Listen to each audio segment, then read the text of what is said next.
બાળકો, આજે આપણે જોશું રાષ્ટ્રીય વસ્તુઓ. વાઘ. વાઘ શક્તિ અને બહાદુરીનું પ્રતીક છે. વાઘ માંસાહારી પ્રાણી છે. તે જંગલમાં રહે છે. તે ઝડપથી દોડી શકે છે. તેના શરીર પર કાળા પટ્ટા હોય છે. રાષ્ટ્રીય પક્ષી મોર.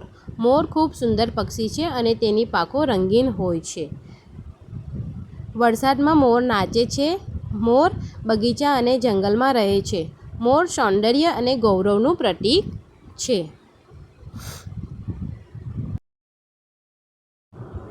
કમળ. રાષ્ટ્રીય ફૂલ. કમળ એક સુંદર ફૂલ છે. તે તળાવમાં અને પાણીમાં ઊગે છે. કમળ કાદવવાળા પાણીમાં પણ ખીલે છે, પરંતુ તે પર ગંદકી લાગતી નથી. તે શુદ્ધતા, સૌંદર્ય અને પવિત્રતાનું પ્રતીક છે. કમળ ભારતના સંસ્કૃતિ, કલા અને ધર્મમાં ખૂબ મહત્વ ધરાવે છે. રાષ્ટ્રીય ધ્વજ તિરંગો. કેસરીયો, સફેદ અને લીલો આમ 3 રંગો હોય છે. સાહસ, શાંતિ અને પ્રકૃતિ દર્શાવે છે. સફેદ રંગની વચ્ચે નીલા રંગનું અશોક ચક્ર છે. તેમાં 24 કાંડા હોય છે. તે ગતિ અને પ્રગતિનું પ્રતીક છે. તિરંગો આપણું ગૌરવ છે. ચાલો તેની શાન જાળવીએ.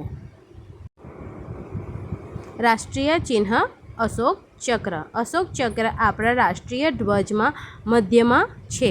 આ ચક્રમાં 24 કાંટા છે.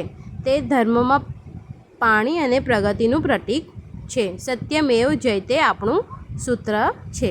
સત્યની જ હંમેશા વિજય થાય એનો અર્થ એ છે. રાષ્ટ્રીય ગીત જન ગણ મન. આ રવિન્દ્રનાથ ટાગોરે લખ્યું છે. વિશેષ માહિતી: આ ગીત સૌપ્રથમ 27 ડિસેમ્બર 1911ના રોજ ગાયેલું હતું.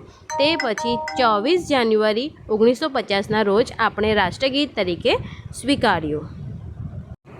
રાષ્ટ્રીય ગાન વંદે માતરમ. વંદે માતરમનો અર્થ માતાને વંદન. આ ગીત બંકિમચંદ્ર ચટ્ટોપાધ્યાયે લખ્યું છે.